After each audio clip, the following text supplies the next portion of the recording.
Bab 1366 Peti Harta Karun Kuno. Begitu Si Feng muncul di depan istana yang menjulang tinggi, dia langsung merasakan dua sumber niat membunuh yang mengunci padanya. Jika seorang pemain biasa berdiri di tempatnya, tekanan pasti akan mencekik mereka. Benar saja, permainan tidak akan membiarkan pemain memasuki istana dengan mudah. Si Feng melirik dua patung batu yang terletak di setiap sisi pintu masuk utama istana. Niat membunuh yang dia rasakan berasal dari kedua patung ini. Awalnya, dia berpikir bahwa setelah dia memikat para orc yang mengelilingi istana, dia bisa memasuki istana tanpa terdeteksi. Namun, upaya pengalih perhatiannya gagal menarik kedua gargoyle dari stasiun mereka, karena mereka hanya berjaga di depan pintu masuk istana. Gargoyle, binatang iblis, Great Lord, level 85, HP 90 juta per 90 juta. Tanda hubung. Begitu kedua gargoyle ini terbangun, mereka melepaskan raungan marah yang menggema di seluruh kota kuno. Teriakan mereka segera memberitahu para orc yang telah meninggalkan kota untuk berurusan dengan penjajah, bahwa ada penyusup di istana. Para orc segera berbalik dan berlari kembali. Sial, Si Feng segera mengaktifkan penunggang angin dan berlari ke istana. Medan di dalam istana orc sangat kompleks. Apalagi interiornya agak sempit. Di sana, dia tidak harus mengambil beban penuh dari pasukan orc.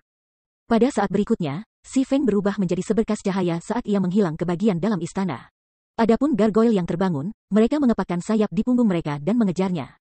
Pemimpin persekutuan, tidak baik. 3 orc mitik peringkat kembali ke kota segera setelah menghancurkan miniatur balista.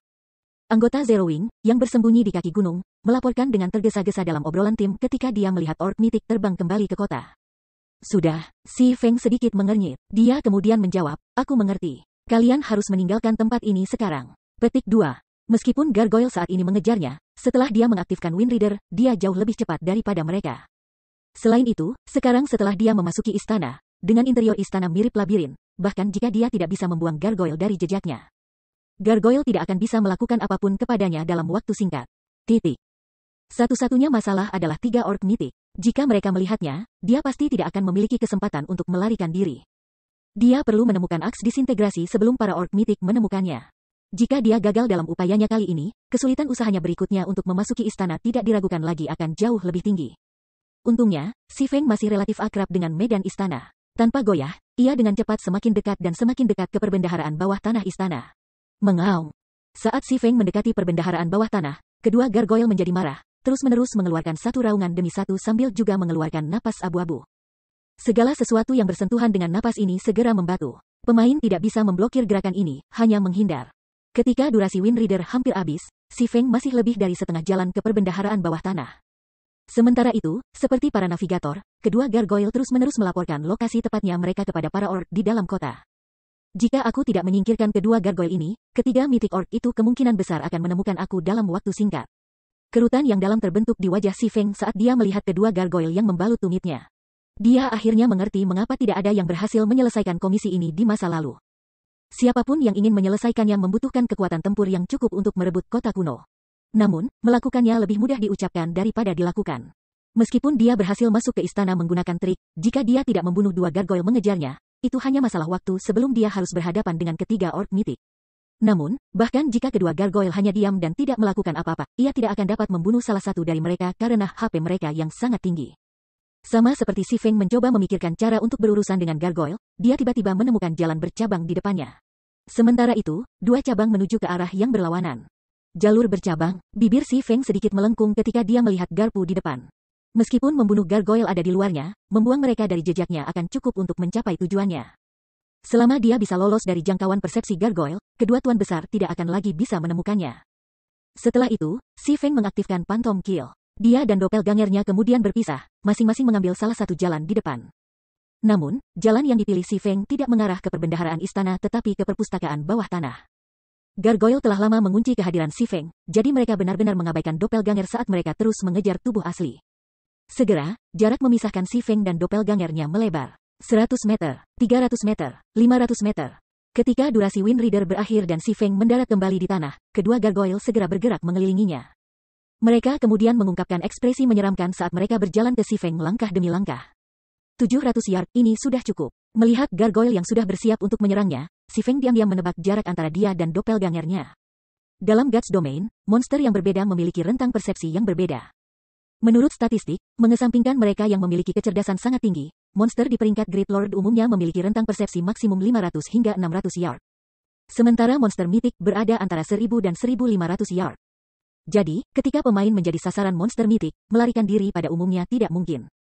Adapun gargoyle, karena mereka menjadi binatang iblis, mereka bisa dianggap monster yang relatif sensitif. Oleh karena itu, rentang persepsi maksimum mereka harus melebihi 500 yard.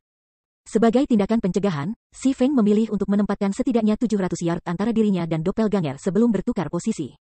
Pada saat berikutnya, kedua gargoyle melepaskan raungan marah saat mereka meludahkan angin puyuh abu-abu dari mulut mereka. Di ruang sempit ini, hampir tidak mungkin bagi si Feng untuk menghindari angin puyuh.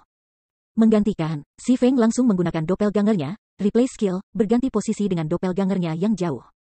Pada saat yang sama, dia juga meminta doppelgangernya mengaktifkan defensive blade untuk membelikannya sebanyak mungkin. Kalian bersenang-senang dengan doppelganger aku. Si Feng tersenyum samar ketika dia muncul di jalur lain. Dia tahu bahwa niat membunuh yang terkunci pada dirinya sudah menghilang. Dia kemudian mengaktifkan windwalk dan berlari menuju perbendaharaan bawah tanah. Meskipun tidak ada lagi monster di ekornya, si Feng tidak berani ceroboh. Dia segera mengaktifkan mata Mahatau untuk terus-menerus memindai lingkungannya. Alasan dia melakukan itu adalah meningkatnya kepadatan jebakan ketika seseorang semakin dekat dengan perbendaharaan istana. Dan tanpa sengaja memicu bahkan salah satu dari mereka dapat mengakibatkan kematian. Ketika si Feng datang ke sini di masa lalu, istana orc sudah lama dieksplorasi oleh pemain lain. Saat itu, perangkap di dalam istana sebagian besar sudah dinonaktifkan. Dia hanya mengunjunginya untuk mencoba peruntungannya dan melihat apakah dia bisa menemukan peti harta. Bagaimanapun, peti harta melahirkan secara acak. Sementara itu, peluang untuk menemukan treasure chest di lokasi seperti istana jauh lebih tinggi daripada di tempat lain. Apa? Benar-benar ada peti harta karun? Tak lama setelah si Feng menuju ke kantor perbendaharaan, ia menemukan sebuah ruangan kecil rahasia di sebuah koridor yang mengarah ke halaman kecil. Dan ditempatkan di dalam ruang rahasia itu sebuah peti harta karun. Aku tidak berpikir aku melihat ruang rahasia ini di masa lalu. Namun, penghalang ajaib yang dipasang untuk melindungi ruangan ini benar-benar rumit. Aku bertanya-tanya apa peringkat peti harta karun yang tersimpan di dalamnya. Mata Mahatau hanya memungkinkannya untuk memahami bentuk peti harta karun. Dia tidak bisa menentukan kualitas dan warna bahan yang digunakan untuk membuat peti harta itu sendiri. Setelah itu, si Feng berjalan ke ruang rahasia. Untungnya, tidak ada jebakan yang dipasang di dalam ruang rahasia. Hanya ada penghalang ajaib yang menyembunyikan ruangan dari mata pemain, jadi tidak ada bahaya sama sekali. Jika dia tidak mengambil peti harta karun itu, maka dia benar-benar akan merugikan dirinya sendiri. Teknik penyembunyian yang digunakan sangat brilian. Tidak hanya ada penghalang ajaib untuk menyembunyikan keberadaan ruangan, tetapi ada juga mekanisme fisik yang menyembunyikannya. Bahkan seorang ahli dalam memecahkan perangkap tidak akan bisa melihat ruangan ini. Tidak heran tidak ada yang berhasil menemukan tempat ini di masa lalu, si Feng bergumam heran. Sayangnya, bahkan jika ruangan itu disembunyikan dengan terampil, tipuan seperti itu tidak ada gunanya melawan mata Mahatau. Menembus penghalang sihir adalah sepotong kue. Si Feng baru saja mengaktifkan Flame Burst dan mengirim 10 atau lebih serangan ke dinding yang menyembunyikan ruangan itu. Setelah penghalang itu hancur, tembok yang sebenarnya muncul di depannya. Dia kemudian menarik rantai yang disembunyikan oleh kaki tembok. Pada saat berikutnya, dinding perlahan naik, mengungkapkan ruang rahasia. Begitu ruang rahasia dibuka, si Feng merasakan gelombang mana yang tebal membanjirinya, memberinya perasaan yang menyenangkan. Pikirannya juga terasa segar. Namun, pada saat berikutnya, aura mengerikan menyelimuti tubuhnya, membuat gerakan semakin sulit. Setelah si Feng melihat sifat sebenarnya dari peti harta karun ini, dia tidak bisa menahan keterkejutannya. Peti harta karun kuno, bab 1367 kepemilikan Tuhan. Napas si Feng bertambah pendek saat dia melihat peti harta karun hitam pekat, yang ditutupi lapisan debu tebal, duduk di dalam ruangan. Peti harta karun kuno? Ini adalah sesuatu yang hanya dia dengar dalam rumor, tapi peti harta karun kuno adalah peti harta karun yang diturunkan dari dewa kuno. Meskipun treasure chest tampaknya terbuat dari besi hitam, pada kenyataannya, itu terbuat dari obsidian crystal, salah satu bahan yang kedua setelah Seven Luminaries Crystal. Setiap peti harta karun kuno bernilai sejumlah uang yang tak terbayangkan dalam domain dewa karena mengandung harta milik dewa. Rumor mengatakan bahwa bahkan item yang paling rendah yang bisa diperoleh dari peti harta karun kuno dapat menyaingi barang-barang dari peti harta karun epik. Sementara yang lebih baik bisa menyaingi bahkan barang-barang dari peti harta karun legendaris. Sementara itu, kelangkaan peti harta karun kuno setara dengan peti harta karun epik. Si Feng hanya pernah mendengar tentang mereka dan tidak pernah secara pribadi melihatnya sebelumnya. Menurut rumor, seseorang bisa menemukan peti harta karun kuno hanya di reruntuhan kuno yang sangat berbahaya. Dia tidak pernah membayangkan bahwa dia benar-benar akan menemukan satu di Kekaisaran Orc kuno. Jadi ini adalah peti harta karun kuno? Sungguh menakjubkan. Ketika si Feng tiba di depan peti harta karun kuno, dia merasa seolah-olah seluruh tubuhnya hampir hancur. Karena peti harta karun kuno adalah barang yang secara pribadi diciptakan oleh dewa selain rune ilahi yang diukir oleh dewa di peti harta karun. Semakin dekat si Feng mendekati peti harta karun kuno, semakin kuat kekuatan ilahi yang dia alami. Sekarang dia berdiri tepat di depan dada harta karun kuno, rasanya seolah-olah darah di dalam tubuhnya telah berubah untuk memimpin. Saat ini, tubuhnya sangat lamban sehingga bahkan seekor monster peringkat Tuhan dari tingkat yang sama bisa membunuhnya dengan mudah. Jika pemain tier 1 berdiri di tempatnya sekarang, mereka sudah akan jatuh ke tanah dan menjadi lumpuh. Namun, ini juga alasan mengapa peti harta karun kuno tidak dikunci. Divine Might the Treasure Chest yang dipancarkan adalah perlindungan terbaik. Saat Si Feng mengaktifkan peti harta karun kuno, tanda ilahi yang diukir di atasnya mulai bersinar. Segera, mana di dalam ruang rahasia mengamuk saat Treasure Chest menghisapnya. Fenomena ini berlanjut selama beberapa detik sebelum berhenti. Pada saat Treasure Chest berhenti menyerap mana, tekanan yang dikeluarkannya juga telah tumbuh secara signifikan. Hanya satu item, Si Feng tidak bisa menahan diri untuk terdiam saat dia melihat cincin hitam pekat melayang di dalam peti harta karun. Ukuran Ancient Treasure Chest setara dengan lemari besar, namun ruang di dalam Treasure Chest hanya seukuran bola basket. Namun, Si Feng tidak memperhatikan kontradiksi ini terlalu lama saat dia mengambil cincin hitam pekat dan memeriksanya. Tidak bisa dinilai, jadi ini item yang ditinggalkan oleh dewa? Tidak peduli bagaimana dia mencoba untuk memeriksa cincin itu, seolah-olah cincin itu hanya sebuah batu di sisi jalan, itu tidak mengungkapkan informasi apapun. Ini adalah pertama kalinya Si Feng menemukan item yang tidak dapat dinilai dalam domain dewa. Bahkan ketika dia mendapatkan Destroyer of Immortality sebelumnya, ketika dia pertama kali mencoba menilai item itu, dia setidaknya berhasil mendapatkan nama dari itu, meskipun yang sangat samar. Jika bukan karena cincin lusuh di tangannya yang disimpan di dalam peti harta karun kuno beberapa saat yang lalu, dia mungkin memperlakukannya sebagai sampah dan membuangnya. Lagi pula, cincin hitam pekat itu terlalu biasa, tidak ada yang istimewa tentang itu sama sekali. Namun, meskipun dia tidak bisa menilai itu, dia tidak punya niat untuk menyerah. Setelah menunggu selama 10 menit, dia mengaktifkan mata Mahatau dan mulai menilai cincin itu sekali lagi. Apa, masih belum bisa dinilai? Apa cincin ini? Si Feng tidak bisa tidak terkejut ketika dia melihat respon sistem. Sampai sekarang, mata Mahatau tidak pernah gagal menilai suatu item. Bahkan seseorang sekuat Sarlin telah memuji mata Mahatau sebelumnya. Namun, sekarang, mata Mahatau sebenarnya tidak efektif pada cincin hitam pekat. Sementara itu, hanya ada satu kemungkinan bagi Omniscient Eyes untuk memberikan respons tidak dapat dinilai, dan itu karena peringkat penilaian Omniscient Eyes masih kurang. Dia membutuhkan skill penilaian yang lebih kuat. Si Feng hanya bisa memikirkan satu keterampilan penaksiran yang melampaui mata Mahatau, mata kebenaran. Ini adalah sesuatu yang dia pelajari dari Sarlin. Namun, bagaimana dia bisa mendapatkan mata kebenaran, itu, dia tidak tahu. Dia hanya bisa mencoba bertanya pada Sarlin nanti. Tapi sebelum itu, dia tidak bisa melakukan apapun tentang cincin hitam pekat itu. Setelah itu, Si Feng menyimpan cincin itu dan meninggalkan ruang rahasia. Dibandingkan dengan mengidentifikasi cincin hitam pekat, menyelesaikan pencariannya lebih penting sekarang. Ada banyak jebakan dalam perjalanan ke perbendaharaan bawah tanah, dan setiap jebakan dapat dengan mudah mengakhiri hidup pemain. Bahkan seorang asasin puncak akan kehilangan nyawa mereka di sini jika mereka tidak hati-hati.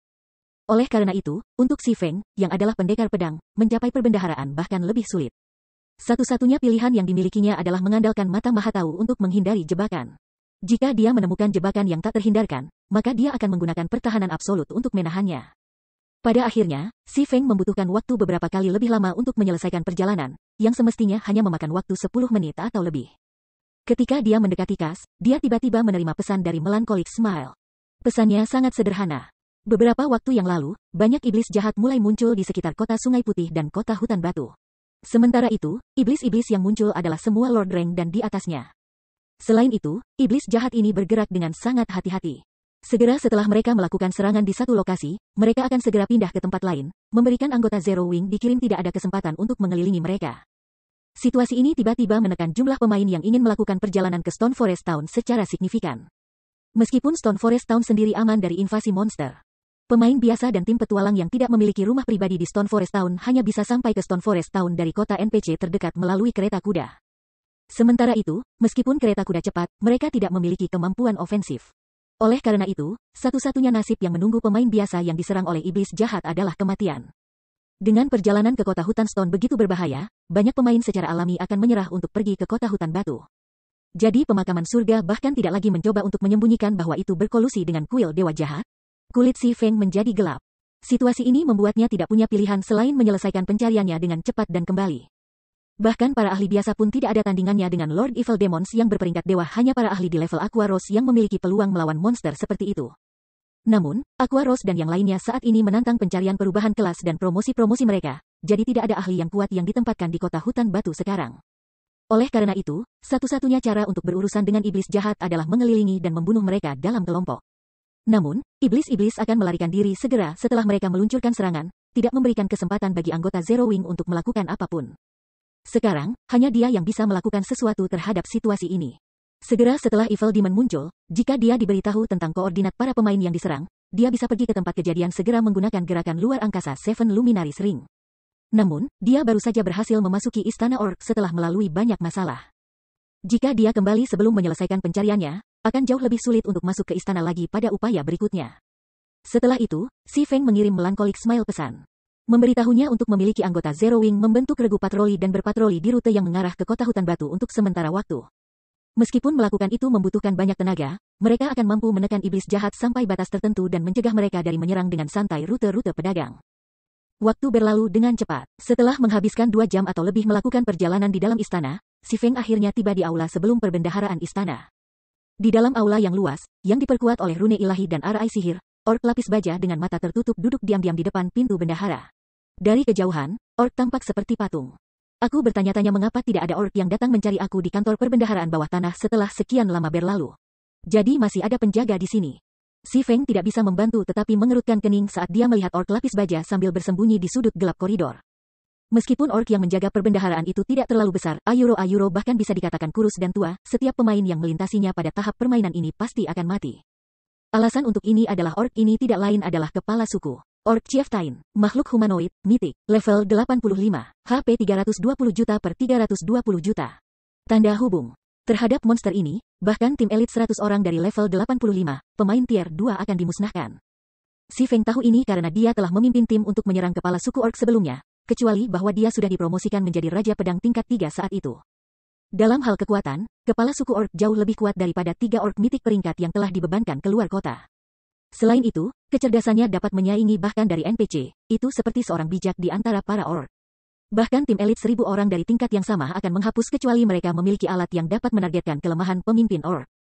Saat Si Feng berpikir tentang cara untuk melewati kepala suku orc, dia tiba-tiba mendengar langkah kaki dari belakangnya. Apalagi suaranya juga semakin keras. Bab 1368 Orc Mitik. Setelah mendengar langkah kaki, Si Feng secara naluriah mengaktifkan mata maha tahu. Segera, dia bisa melihat semuanya terjadi dalam jarak 100 yard. Pasukan patroli. Dengan persepsi Omniscient Eyes, dia merasakan sekelompok 6 pejuang orc level 85 bergerak ke arah posisinya, masing-masing dari mereka adalah seorang dewa agung. Jika bukan karena orc warriors yang harus menonaktifkan berbagai jebakan, mereka sudah lama mencapai posisinya. Setelah menyaksikan orc warriors menonaktifkan jebakan satu demi satu, Si Feng membuat perkiraan kasar. Tebakannya adalah bahwa orc warriors ini membutuhkan sekitar 20 detik untuk melumpuhkan setiap jebakan, yang berarti mereka akan membutuhkan waktu maksimum hanya 3 menit untuk mencapainya. Selain itu, koridor menuju kantor perbendaharaan tidak memiliki garpu. Begitu pasukan patroli melumpuhkan jebakan dan memasuki koridor, dia tidak punya tempat untuk bersembunyi. Keamanan di sini sangat ketat. Sepertinya aku hanya bisa mencoba benda itu. Si Feng mengalihkan pandangannya ke kepala suku orc yang beristirahat di depan kantor perbendaharaan. Sekarang tujuannya sudah di depannya, tidak mungkin dia mundur begitu saja tanpa melakukan apapun. Selain itu, para orc ini sangat cerdas. Siapa yang tahu perubahan macam apa yang akan terjadi pada upaya berikutnya memasuki tempat ini? Juga, dilihat dari pandangan para orc yang sebelumnya secara terus-menerus memasuki gerbang kota. Dia dapat mengatakan bahwa jumlah orc di kota kuno kemungkinan besar akan semakin menakutkan di masa depan. Setelah itu, Si Feng mengeluarkan gulir penjaga pemanggilan dari tasnya dan memanggil Ana. Dia kemudian mengeluarkan Bible of Darkness dan memanggil Demon tingkat 3. Meskipun level 64, Demon tingkat 3 tidak berbeda dari lalat ke level 85, mitik memberi peringkat orc, sekarang, setiap detik dihitung. Ketika dia telah mengunjungi istana orc di kehidupan sebelumnya, tidak ada orc chieftain yang membela Kas. Namun, ada penghalang sihir, dan ketangguhan penghalang sihir ini bahkan bisa menyaingi arai sihir yang melindungi White River City. Bahkan monster mitik tingkat 4 pun tidak berdaya melawannya. Untuk memasukinya, pemain perlu menggunakan satu batu mana untuk menonaktifkan penghalang sementara. Sementara dia sudah menyiapkan batu mana yang dibutuhkan, melumpuhkan penghalang sihir membutuhkan waktu. Tepatnya, butuh 30 detik untuk menonaktifkan penghalang. 30 detik mungkin bukan waktu yang lama. Tetapi bertahan melawan level 85 mitik orc selama 30 detik akan menjadi prestasi yang sangat menantang bagi diri Si Feng saat ini untuk menyelesaikannya. Setelah Ana muncul, dia memanggil 10 level 75 Rock Guardians dan 1 level 75 Great Lord peringkat Golden Giant. Meskipun makhluk yang dipanggil ini tidak ada apa-apanya di hadapan kepala suku orc, mereka bisa memberinya waktu. Baik, mari kita mulai, perintah Si Feng. Ana segera mengendalikan raksasa emas untuk berlari ke depan, Tuan Besar membuat tanah bergidik saat berlari. Hampir seketika, kepala suku orc, yang masih berjarak lebih dari 200 yard dari raksasa emas, menemukan keberadaan Tuan Agung. Saat membuka matanya, kepala suku orc menatap raksasa emas dengan pandangan menghina. Pada saat berikutnya, gelombang energi merah membanjiri lingkungan sekitar dari kepala suku orc. Begitu gelombang energi ini menyelimuti raksasa emas, gerakan raksasa emas berubah lamban seolah-olah tuan besar baru saja berlari ke rawa berlumpur. Bahkan atribut dasarnya turun 20%. Mustahil, seorang orc telah benar-benar memahami domain tingkat 4. Si Feng terkejut ketika dia melihat domain Crimson yang telah terbentuk di sekitar kepala suku orc. Bahkan tier 4 NPC tidak harus memiliki keterampilan domain tier 4. Setiap monster atau NPC yang berhasil memahami domain tier 4 akan memiliki kekuatan mereka dikategorikan sebagai tier 4 peak. Kecuali jika seseorang memiliki RI sihir yang cukup kuat, mengalahkan monster seperti itu dan NPC praktis tidak mungkin untuk tim pemain di bawah tier 4. Lagi pula, domain tidak hanya dapat menekan musuh penggunanya, tetapi juga bisa memperkuat penggunanya. Jika seseorang tidak memiliki domain sendiri untuk berfungsi sebagai counter atau memiliki kekuatan luar biasa, mereka pasti akan terbunuh.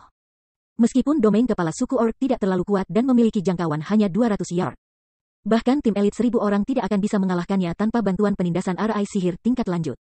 Raksasa emas hanya menyeberang sejauh 10 yard atau lebih ketika kepala suku orc sudah muncul sebelumnya. Dalam hal ukuran, kepala suku orc tampak tidak berbeda dari bayi saat berdiri di hadapan raksasa emas. Namun, ketika raksasa emas, dewa besar berbasis kekuatan, mengirim pukulan pada kepala suku orc, yang terakhir dengan mudah menghentikan pukulan hanya dengan satu tangan. Pada saat berikutnya, terlalu malas untuk bahkan menggunakan senjatanya, kepala suku orc membalas dengan pukulannya sendiri di tubuh raksasa emas. Bersamaan dengan keras ledakan, embusan angin kencang menyelimuti seluruh aula saat raksasa emas terbang lebih dari 30 yard. Tubuhnya tertanam jauh di dalam dinding sementara HP-nya langsung jatuh lebih dari 1 juta. Kekuatan pemimpin orc mengejutkan bahkan si Feng. Apakah itu dalam hal kecepatan atau kekuatan, kepala suku orc sama sekali bukan lawan yang bisa dilawan pemain pada tahap ini. Hanya satu serangan akan lebih dari cukup untuk membunuh tier 2 MT pada level yang sama dengan skill penyelamatan hidup mereka diaktifkan.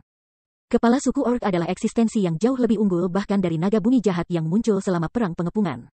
Ketika kepala suku orc muncul di hadapan raksasa emas sekali lagi dan hendak mengayunkan tinjunya kembali kepada sang ketua besar, Ana dengan cepat meminta 10 pengawal batu bergegas maju dan membentuk penghalang sihir, menjebak kepala suku orc di dalamnya. Kecuali kepala suku orc membunuh pengawal batu, itu tidak akan bisa lepas dari penghalang. Sementara itu, dengan penghalang diaktifkan, atribut dasar Rock Guardians tidak hanya meningkat, tetapi kerusakan yang mereka terima juga akan dibagi rata di antara mereka sendiri. Oleh karena itu, perlu waktu beberapa kepala suku orc untuk mengurangi HP gabungan Rock Guardians lebih dari 200 juta. Baik, melihat kepala suku orc terperangkap, si Feng mengaktifkan Wind Reader dan berlari menuju pintu perbendaharaan tanpa ragu-ragu. Pencuri tercela, kepala suku orc segera menyadari si Feng mendekati pintu perbendaharaan, ekspresi awalnya yang lucu di wajahnya berubah serius. Itu kemudian mengambil pedang besar yang tersampir di punggungnya dan mengirim tebasan keras ke penghalang sihir. Tebasan kepala suku orc membuka celah di penghalang sihir, hampir memotong pembatas menjadi 2. Untuk sesaat, si Feng bahkan berpikir bahwa penghalang sihir akan gagal mengandung Orc Chieftain. Untungnya, serangan Orc Chieftain tidak mencapai batas penghancuran Magic Barrier, dan penghalang itu memperbaiki dirinya sendiri dengan cepat dengan menyerap sebagian dari HP Rock Guardians. Namun, dalam sekejap mata, setiap Rock Guardian kehilangan lebih dari 100.000 HP. Setelah melihat serangan pertamanya gagal, kepala suku orc menggeser targetnya dari penghalang sihir itu sendiri ke salah satu pengawal batu. Api membakar menyelimuti pedang besarnya, kepala suku orc mengayunkan senjatanya ke sasaran baru. Segera, setiap orang dari Lord berperingkat Rock Guardians kehilangan lebih dari 300.000 HP. Kehancuran mereka hanya masalah waktu. Adapun Golden Giant, itu juga terperangkap di dalam penghalang sihir. Meskipun mencoba untuk mengganggu serangan kepala suku orc, yang terakhir tidak memperhatikan raksasa emas apapun. Kepala suku orc hanya berfokus pada menyerang penjaga batu, memotong HP mereka. Selain itu, tingkat di mana pengawal batu kehilangan HP terus meningkat. Cepat, bergerak cepat. Setelah tiba di depan pintu perbendaharaan dan memulai proses penonaktifan untuk penghalang sihir, si Feng tidak bisa membantu tetapi menjadi cemas saat dia melihat bar pemuatan yang muncul di depannya. Pada tingkat di mana kepala suku orc mengalami kerusakan, pengawal batu akan mati dalam waktu kurang dari 30 detik. Sementara itu, sementara si Feng melumpuhkan penghalang sihir, dia tidak bisa menderita gangguan sama sekali. Selama dia diserang atau mencoba menggunakan skill atau alat, dia harus memulai proses menonaktifkan lagi. 5 detik, 10 detik, 20 detik. Ketika 2/3 dari bar pemuatan terisi, suara ledakan memasuki telinga si Feng. Ke-10 penjaga batu dimusnahkan. Terlebih lagi, saat ini, tubuh kepala suku orc dipenuhi api. Jelas bahwa pemimpin orc tidak lagi menarik pukulannya. Membiarkan raungan marah, kepala suku orc langsung berlari ke arah si Feng. Mengertakkan giginya, si Feng berteriak, "Ana!" Tepat pada waktunya, Ana selesai mengucapkan mantra terakhir dari mantranya. Pada saat berikutnya, RI sihir emas terbentuk di langit-langit aula. Valkyrie lapis baja perak kemudian muncul menutupi punggung si Feng. Bab 1369 Kekaisaran Bangkit. Angel Summoning, ini adalah kartu truf terkuat yang bisa digunakan si Feng sekarang. Meskipun dia tahu bahwa 10 Rock Guardian tidak bisa menahan orc peringkat mitik terlalu lama, dia tidak berharap mereka mati begitu cepat. Hanya 22 detik yang berlalu sejak dia memulai proses penonaktifan. Lebih buruk lagi, dia tidak diizinkan menerima kerusakan atau menggunakan keterampilan untuk membela diri. Melakukannya akan mengatur ulang proses penonaktifan. Manusia, kamu membuat aku marah. Kamu berani datang dan mencuri harta raja? Kamu akan membayar pelanggaran ini dengan nyawamu. Kemarahan kepala suku orc bergema di seluruh aula, mengguncang batu itu. Mata kepala orc adalah merah, dan otot-ototnya telah berkembang secara signifikan. Api menari-nari di seluruh tubuhnya. Akibatnya, ketika berlari ke arah si Feng, itu tampak seperti meteor terbang. Bahkan dengan jarak lebih dari 100 yard di antara mereka, si Feng tidak bisa menahan diri ketika dia merasakan niat membunuh para pemimpin orc yang membungkusnya. Karena dia begitu dekat dengan melumpuhkan penghalang sihir, kepala suku orc telah memasuki kondisi mengamuknya, baik kekuatan dan kecepatannya menerima buff yang signifikan. Meskipun Ana bisa memanggil Valkyrie tingkat 4, dia hanya level 75.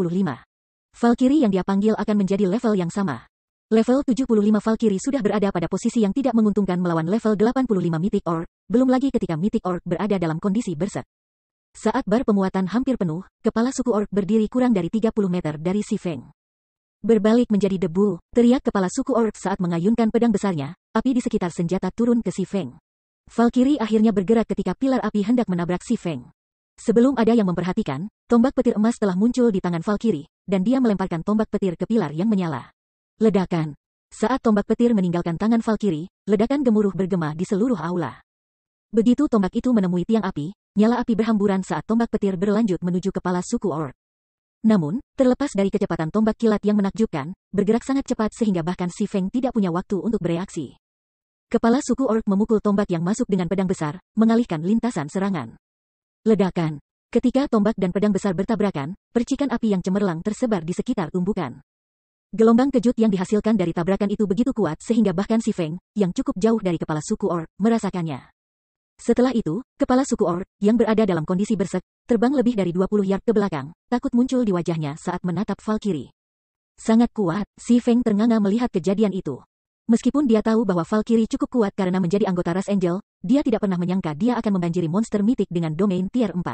Selanjutnya, Valkyrie berada 10 tingkat di bawah kepala suku orc. Jika bukan karena durasi 10 detik Angel Summoning, Valkyrie bahkan mungkin membunuh kepala suku. Kegembiraan si Feng tumbuh ketika dia berpikir untuk membunuh level 85, tier 4 peak monster.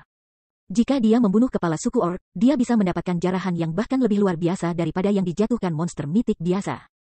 Lagi pula, setiap monster tier 4 peak adalah tuan di domain dewa. Setiap satu dari kematian makhluk ini akan mengirimkan getaran ke seluruh domain dewa. Setelah mendaratkan serangan pertamanya, sayap Valkyrie sedikit bergetar. Dalam sekejap mata, dia tiba sebelum kepala suku orc menggunakan tombak petir emas lainnya. Kali ini, dia mendorong tombak ke depan, bergerak sangat cepat sehingga mata si Feng pun tidak bisa mengikutinya. Namun, kepala suku orc tidak bertahap saat dia mengambil langkah ke depan dan bertemu dengan tombak dengan pedang besarnya. Dalam sekejap, kepala suku Valkyrie dan orc bertukar beberapa pukulan, dua eksistensi tier 4 mengisi aula dengan petir dan api. Kekuatan sisa pertempuran saja mencegah siapapun mendekat. Namun, banyak pertukaran mendorong kepala suku orc kembali, selangkah demi selangkah, meningkatkan jarak antara dia dan si Feng. Si Feng melepaskan napas lega saat Valkyrie menekan kepala orc. Sementara itu, bilah muat secara bertahap terus mengisi. Ketika bilah pemuatan penuh, penghalang ajaib yang melindungi perbendaharaan menghilang. Manusia yang terkutuk, melihat penghalang sihir lenyap, mata orc Chieftain berubah merah ketika dia menatap si Feng dengan penuh kebencian. Mati. Tiba-tiba, mana aula tumbuh kasar sebagai arai sihir abu-abu, 3 kali lipat yang terbentuk di ujung pedang besar orc Chieftain.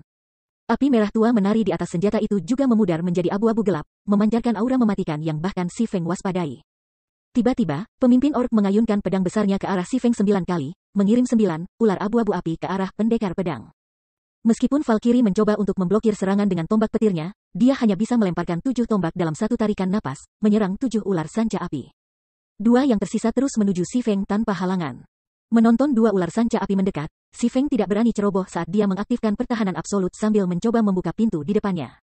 Meskipun pintu perbendaharaan besar, si Feng membuka satu tanpa banyak kekuatan. Meskipun api abu-abu telah melilitnya, mereka tidak bisa membahayakan. Sukses, si Feng sangat gembira. Kepala suku orc menyaksikan tanpa daya ketika si Feng menghilang ke dalam perbendaharaan dengan Ana di belakangnya. Perbendaharaan berisi susunan teleportasi yang terhubung ke ruang khusus. Ruang khusus itu mirip dengan dungeon. Setelah pemain masuk, monster dan pemain di luar tidak akan dapat menjangkau mereka. Saat memasuki perbendaharaan, si Feng berdiri di depan sebuah kuil emas yang besar. Berbagai harta telah dipajang di dalam kuil, dan setiap item ini sangat berharga bagi para pemain saat ini.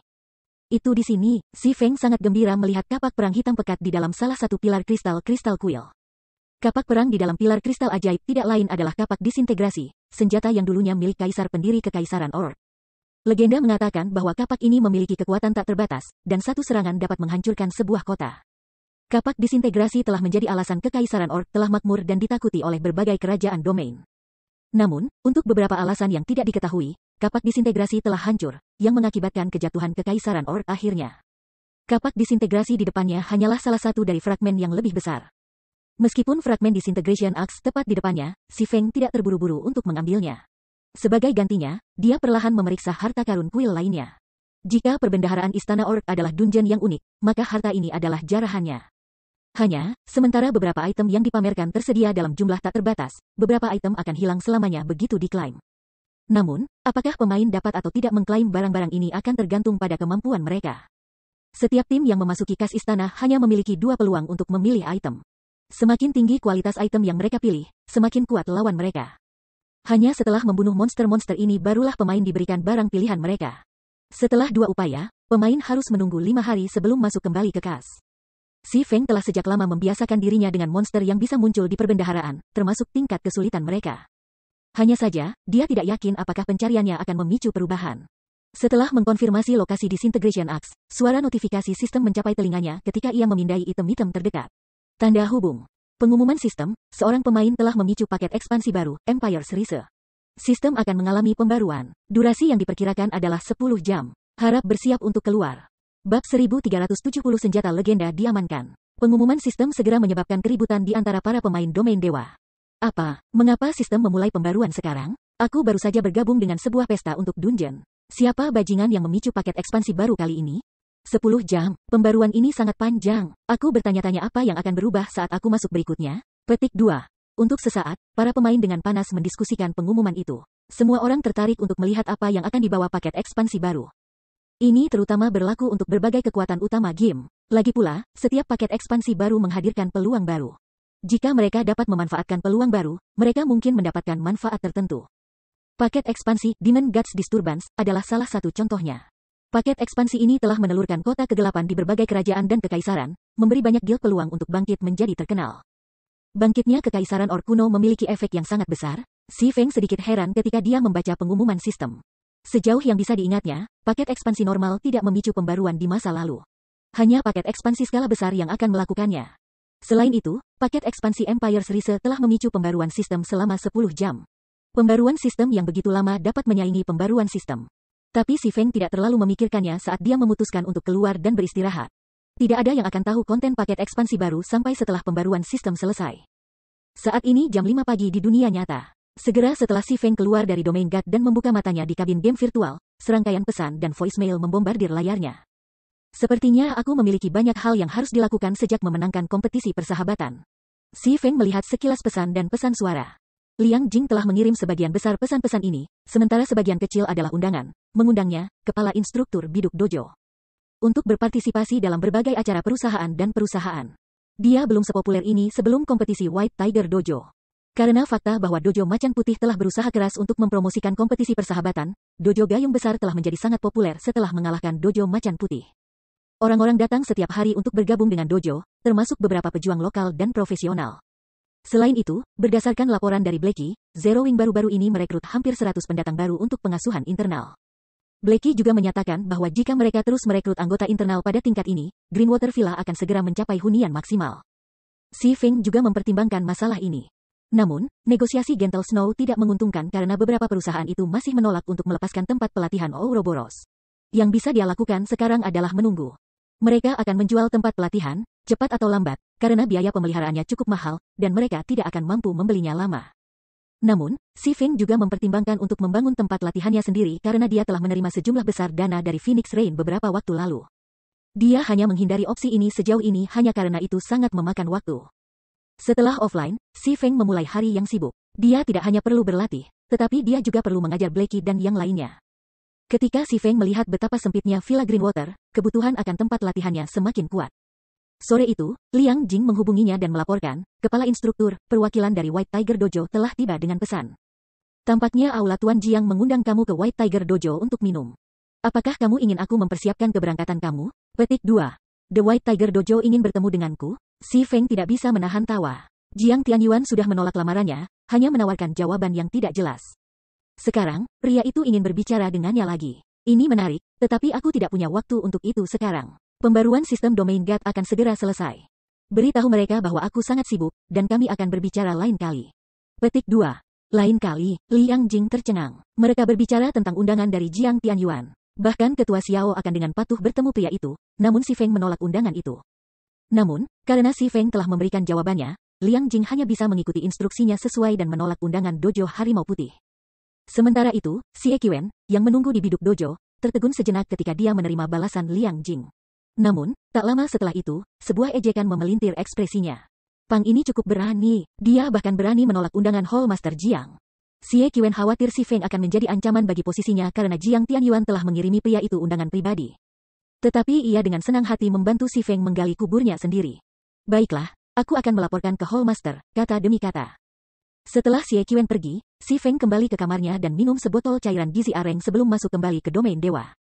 Ketika Si Feng masuk kembali, tidak ada yang berubah. Dia tidak bisa menemukan sesuatu yang berbeda tentang kuil. Dia sedikit bingung. Pembaruan panjang seperti itu biasanya menghasilkan beberapa perubahan, namun tidak ada yang berbeda. Lupakan, aku akan khawatir tentang hal itu setelah aku mendapatkan item tersebut. Si Feng segera menyerah mencari perubahan sistem pembaruan dan mulai mencari melalui item kuil. Dia sangat akrab dengan monster di dalam perbendaharaan Istana Orc. Dia tahu peraturan daerah ini seperti punggung tangannya. Setelah pemain memilih item, monster antara level 50 dan 100 akan muncul. Biasanya, monster itu hanya 5 tingkat lebih tinggi dari pemain. Peringkat monster bergantung pada item yang dipilih, berkisar antara Grand Lord dan High Lord. Sejumlah monster yang berbeda juga akan muncul. Jumlah ini tergantung pada berapa banyak pemain yang memasuki kas. Perbendaharaan diizinkan hingga maksimal 20 orang untuk masuk sekaligus, dan penjaga NPC akan dimasukkan. Jika tim 20 orang memasuki Treasuri, 3 monster tantangan akan muncul per item. Namun, jika itu adalah pesta dengan 6 orang, hanya 1 monster tantangan yang akan muncul. Untuk Si Feng, yang memiliki penjaga Dark Gold dan Epic, area ini tidak lebih dari tantangan daripada halaman belakang rumahnya sendiri. Dia hanya perlu memilih hadiahnya. Dia bisa menyerahkan sisanya kepada Ana dan Kite. Si Feng sudah tahu apa yang dia cari, desain rumah lelang canggih. Dalam perbendaharaan ini, desain rumah lelang tingkat lanjut hanya menempati urutan kedua dari Disintegration Axe. Itu adalah hadiah bagi pemain pertama yang menyusup ke dalam perbendaharaan, itu hanya tersedia sekali. Tidak lama sebelum Si Feng menemukan desain rumah lelang canggih dan menerima tantangannya. Lagi pula, dia tidak tahu musuh seperti apa yang diharapkan ketika dia memilih kapak disintegrasi. Jika dia tidak cocok dengan monster tantangan, dia juga akan kehilangan kesempatan untuk mendapatkan desain rumah lelang lanjutan juga. Tiba-tiba, raksasa mekanik level 59 setinggi 9 meter muncul di tengah kuil. Mirip dengan Anas Rock Guardians, yang seluruhnya terbuat dari batu, raksasa mekanik itu adalah makhluk hidup mekanik. Guardian Warrior, Elemental Creature, Grand Lord, level 59, HP 80 juta per 80 juta. Tanda hubung. Si Feng langsung menyuruh Ana memanggil raksasa emas level 75 untuk menahan Guardian Warrior, sementara layang-layang dan Ana menyerang dari samping. Sementara Si Feng menyerang Guardian Warrior, dia juga memperhatikan HP raksasa emas, menyembuhkannya dengan Life Bloom setiap kali HP-nya jatuh ke titik kritis. Meskipun level 75, Great Lord peringkat Golden Giant tidak memiliki keuntungan besar melawan level 59, Grand Lord peringkat Guardian Warrior. Itu tidak memiliki masalah menghadapi prajurit Guardian dengan pijakan yang sama. Dalam waktu kurang dari 15 menit, Warrior-Warrior runtuh di kaki Si Feng, memungkinkan Si Feng memperoleh desain rumah lelang lanjutan. Dengan ini, perjalanan ini belum sia-sia. Si Feng tersenyum pada desain rumah lelang lanjutan. Karena rumah lelang canggih, Ouroboros telah membuat iri banyak negara adidaya di masa lalu. Penghasilan dari rumah lelang lanjutan saja telah menjadi bagian yang cukup besar dari total pendapatan Ouroboros. Selain itu, ini hanya hasil membangun rumah lelang tingkat lanjut di salah satu kota persekutuan. Jika rumah lelang lanjutan menduduki kota utama negara adikuasa, itu bisa menghasilkan kekayaan beberapa kali lebih banyak. Setelah mendapatkan desain rumah lelang tingkat lanjut, Si Feng memiliki layang-layang dan Ana mundur. Dia akan memutuskan apakah akan melibatkan pengawal pribadinya atau tidak dalam pertarungan setelah dia melihat monster tantangan. Dia kemudian menunggu 3 jam lagi untuk keterampilan pemanggilan iblis Demon kegelapan dari Alkitab untuk menyelesaikan cooldown-nya. Hanya menerima tantangan Disintegration Axe setelah memanggil iblis level 64 tingkatan 3. Begitu Si Feng memilih untuk menerima tantangan, dia mendengar suara pemberitahuan sistem. Sistem, kamu telah menemukan kapak disintegrasi. Apakah kamu ingin mengumpulkan senjata? Tanda hubung. Bingung, si Feng memilih untuk mengumpulkan senjata. Tiba-tiba, item tambahan muncul di tasnya. Itu tidak lain adalah kapak disintegrasi, yang sebelumnya berada di dalam Magic Crystal Pillar. Aku mengerti, persis seperti itu. Setelah melihat aks disintegrasi di tasnya, dia melirik ke sekelilingnya, mencari monster. Dia kemudian mendengar pemberitahuan sistem lain. Tanda hubung. Sistem, kamu telah memilih 2 item dari kas. Kamu akan diteleportasi ke kota NPC terdekat dalam 3 detik. Tanda hubung. Sebelum si Feng bahkan bisa memeriksa atribut disintegrasi aks, tubuhnya berubah menjadi seberkas cahaya saat ia menghilang dari perbendaharaan.